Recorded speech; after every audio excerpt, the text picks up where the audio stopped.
Okay, तो आज हम बात करने वाले हैं MA psychology versus counselling and family therapy. मेरे पास बहुत सारे बच्चे आते हैं पूछने whether they should do MA in psychology या MSc in counselling and family therapy, इन दोनों में से कौन सी डिग्री उन्हें करनी चाहिए। तो आज मैंने सोचा मैं एक वीडियो ही बना देती हूँ ताकि जिसको भी ये डाउट हो वो ये क्लियर हो जाए। एमए साइकोलॉजी और MSc counselling and family therapy दोनों इग्नू के पर्सपेक्टिव से मैं बात करने वाली हूँ, बट ये इन जनरल भी अप्लाई होता है because I am talking about the degree के बारे में बात करें। So we'll talk about the difference between MA psychology and MSc counselling and family therapy, what are the benefits or the disadvantages of using both of those, so you can make a sound decision.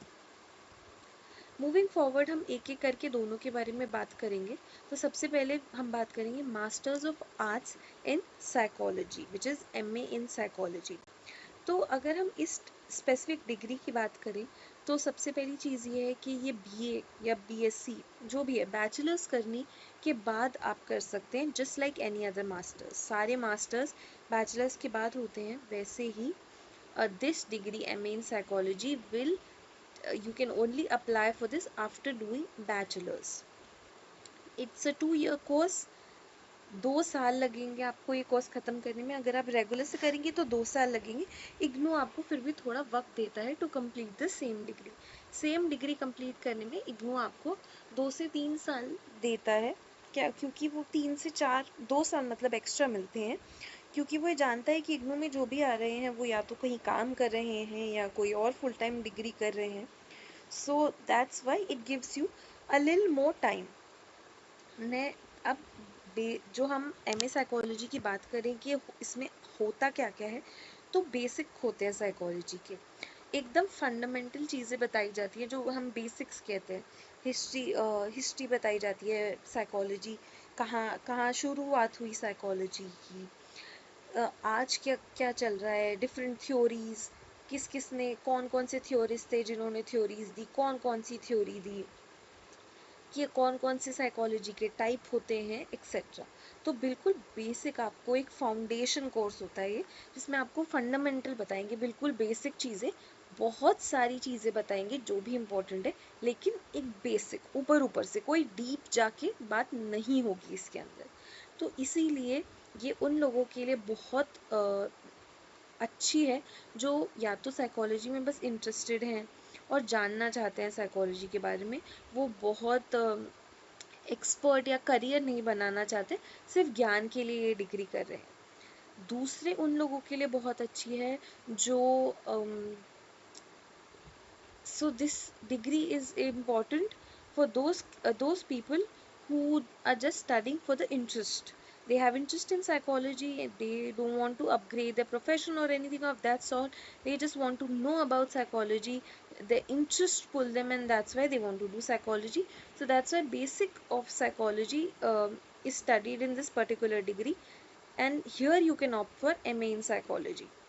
It talks about the origins of psychology, different fields in psychology, theories, different schools of thoughts, different theorists.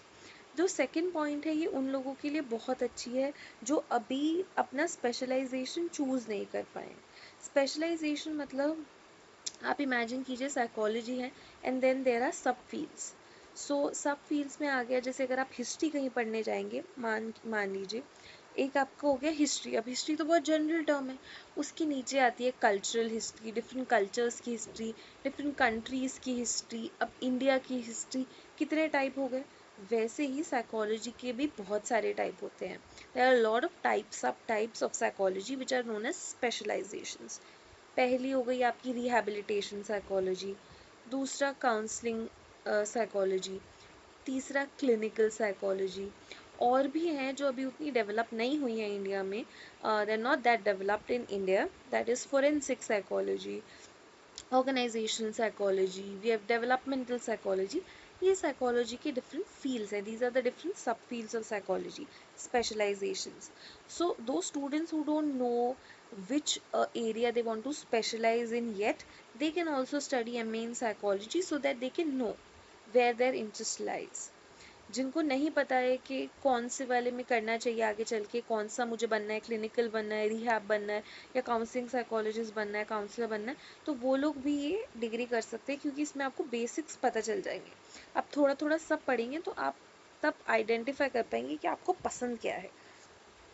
उसके बाद additional degree, तो MA psychology practice करने के लिए काफ़ी नहीं है, आप काउंसलिंग साइकोलॉजिस्ट बन जाएंगे, लेकिन यही माना जाता है कि आप आरसीआईसी या किसी और डिग्री से एक और डिप्लोमा ले, डिप्लोमा हो गया या फिर कोई एमफिल की डिग्री हो गई, कुछ ना कुछ आपको इसके ऊपर लेना ही पड़ेगा। एमए साइकोलॉजी जैसे कि मैंने बताया बेसिक कोर्स है।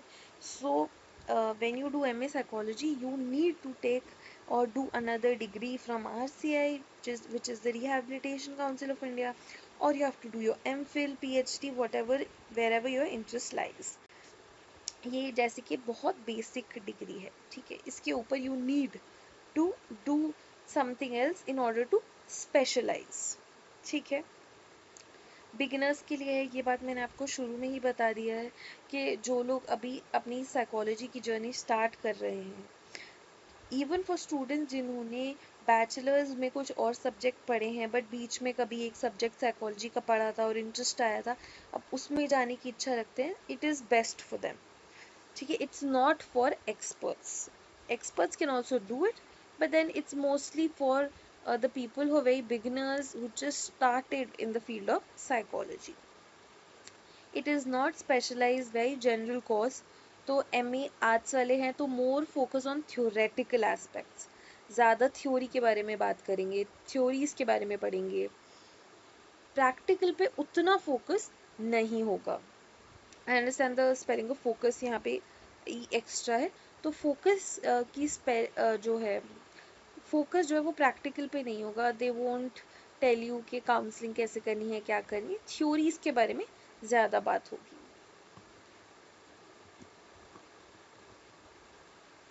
ये आपकी इग्नू रिक्वायरमेंट है एमए इन साइकोलॉजी को लेकर, आप इसके बारे में पढ़ सकते हैं, डिस्क्रिप्शन पढ़ सकते हैं आप अपने ओन टाइम में, you can read the description if you want to learn more. We have an entire book which you can refer, IGNU की है। The fees of the course is 19,200 rupees. Now इसमें as you can see eligibility is bachelor's degree in any subject. तो अगर आपने BA maths किया है, BSc honours किया है, BA किया है, कोई भी बैचलर्स किया है तो आप उसके अंदर एडमिशन ले सकते हैं। आपको BA in psychology करो ये ज़रूरी नहीं है। You can have bachelor's degree in any course.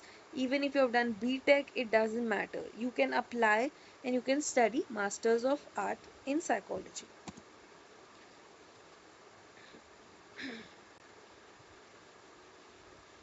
Fees में अंतर देखिएगा आप, इसकी 19,200 है। MSc इन काउंसलिंग फैमिली थेरेपी की फ़ीस थोड़ी ज़्यादा है। अब फ़ीस क्यों ज़्यादा है ये हम आगे बात करेंगे। तो masters of science in counselling and family therapy, अगर मास्टर्स करते हैं तो वो MSc CFT हो जाता है, और अगर सिर्फ एक डिप्लोमा करते हैं काउंसलिंग एंड फैमिली थेरेपी में तो PGD CFT हो जाता है, पोस्ट ग्रेजुएट डिप्लोमा। अब MSc की बात करें तो इसका एक शॉर्ट वर्जन भी अवेलेबल है, उसको कहते हैं PGD CFT, post graduate diploma.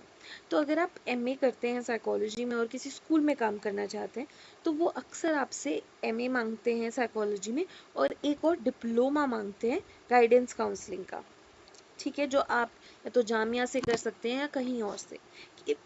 अगर आप कहीं और से नहीं कर पाए हैं, एडमिशन की डेट निकल गई है, एग्ज़ाम नहीं क्लियर हो पाया है, तो आप इग्नू से भी कर सकते हैं वो, और ये डिग्री उसका इक्वलेंट है। ये डिग्री कीजिए या वो कीजिए, काम चल जाएगा।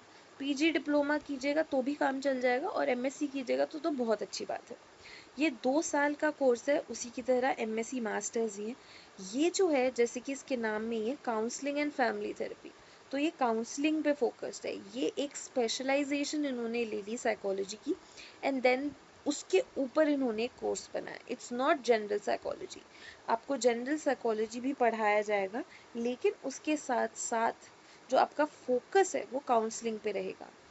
काउंसलिंग कैसे की जाती है, क्या किया जाता है, थेरेपिस्ट और क्लाइंट का रिलेशनशिप क्या होता है, कितने तरीके से काउंसलिंग की जाती है, क्या क्या बहुत ज़रूरी है, क्या क्या काउंसलिंग में नहीं करना चाहिए, आपको सब बताएंगे, कौन से डिसऑर्डर पे कौन सी थेरेपी करनी चाहिए, कौन सी फैमिली के साथ, कौन से एज ग्रुप के साथ कौन सी किस तरीके से काउंसलिंग करनी चाहिए। तो सब ज़्यादातर काउंसलिंग पे फोकस्ड है। ये बहुत ही स्पेशलाइज कोर्स है।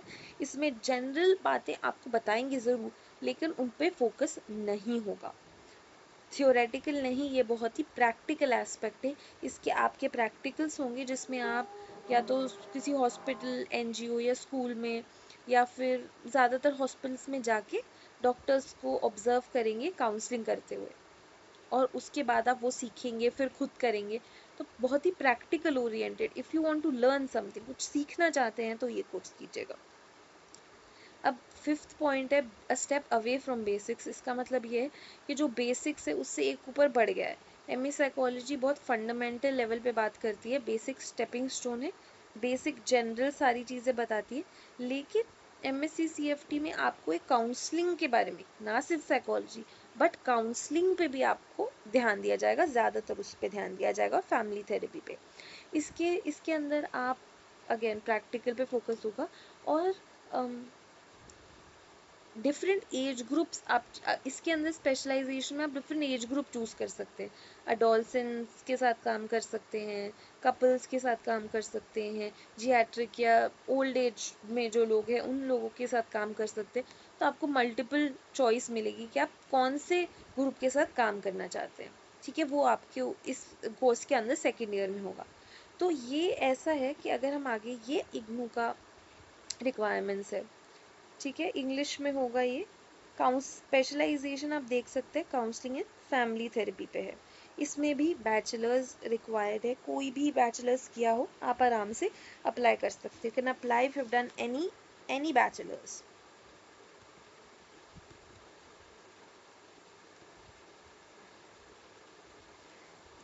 अब ये एक चीज़ बहुत इम्पॉर्टेंट है कि आप अगर post graduate diploma in counselling and family therapy में एडमिशन लेते हैं, वो 1 साल का कोर्स है, आपने 1 साल में वो ख़त्म कर लिया, उसके बाद आपको लगा कि ये तो बहुत इंटरेस्टिंग है, मैं और पढ़ना चाहता हूँ या चाहती हूँ, तो आप डायरेक्टली मास्टर्स में एडमिशन ले सकते हैं। आपको सिर्फ एक फॉर्म भरना होगा, अगले साल की फ़ीस भरनी होगी, और आप सीधे मास्टर्स के सेकेंड ईयर में आ जाएंगे।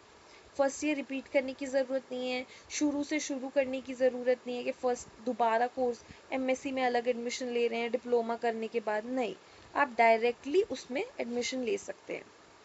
ठीक है, इसकी फ़ीस 35,000 है। जैसे कि मैंने बताया, ये थोड़ा ज़्यादा है। ये इसीलिए है क्योंकि ये स्पेशलाइज सब्जेक्ट है। ये करने के बाद आपको दोबारा गाइडेंस और काउंसलिंग का डिप्लोमा नहीं करना पड़ेगा। तो जो स्कूल में रिक्वायरमेंट होती है वो नहीं होगी। ठीक है, वो नहीं आपसे मांगेगी क्योंकि आपका स्पेशलाइजेशन ही वो रहेगा। Okay, so what I was trying to say is that if you do this diploma, or if you do this diploma or masters, you don't need another diploma in guidance and counseling. That is a must in schools after the masters. So masters plus diploma, that requirement will be eliminated in most of the schools. When it comes to lateral entry, if you get admission in PG diploma, you like the course, you can go directly into the second year of masters, from diploma to masters second year, and then you will get the degree you will get will be of masters in counseling and family therapy.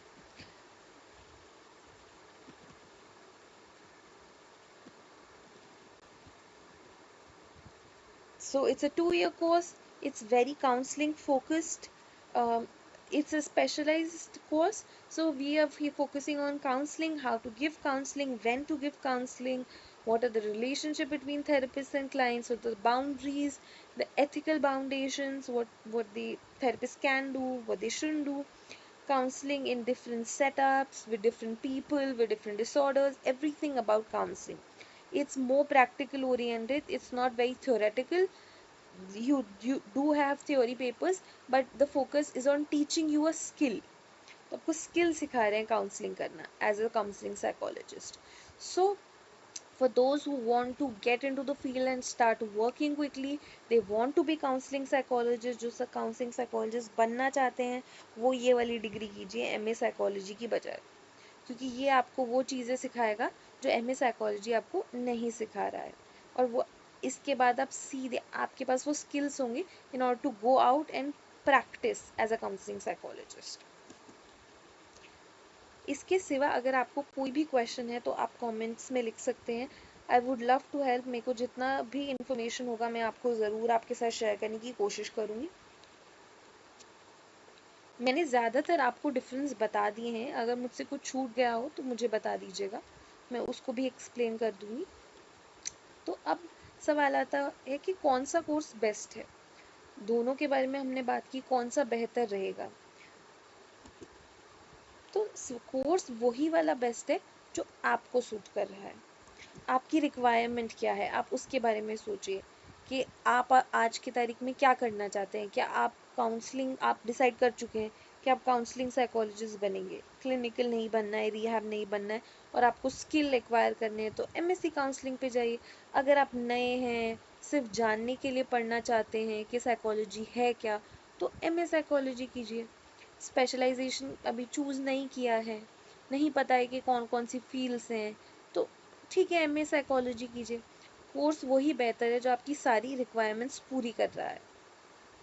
दोनों ही अपनी अपनी जगह पे बहुत कामयाब course हैं, तभी इग्नू चला रहा है। लेकिन सबसे बेहतरीन वही है जो सबसे पहले एक लिस्ट बना के रखिए कि आप क्या चाहते हैं, अपने एमए से आप क्या क्या चाहते हैं, और उसके बाद फैसला लीजिए कि कौन सा वाला बेहतर होगा आपके लिए। मैंने सारे पॉइंट्स आपको बीच बीच में बता दिए कि अगर आप इस वजह से एमए करना चाहते हैं तब ये कोर्स लीजिए, इस वजह से करना चाहते हैं तो ये वाला कोर्स कीजिए। तो ये वीडियो को ध्यान से देखिए, इसके बारे में सोचिए और फिर फैसला कीजिए कि आप कौन सा वाला करना चाहते हैं। मुश्किल कुछ भी नहीं होता है, सब हो जाएगा।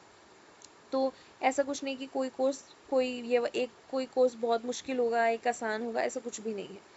दोनों ही एक डिफ़िकल्टी के लेवल पे दोनों एक ही बराबर हैं। बस फ़ायदे की बात है कि इस टाइम पे आपको किस चीज़ का ज़्यादा फ़ायदा होगा। ठीक है। इसके सिवा कोई भी क्वेश्चन हो, मैं दोबारा बोल रही हूँ कि आप कमेंट्स में लिख दीजिएगा, मैं आपको रिप्लाई करूँगी। Good luck.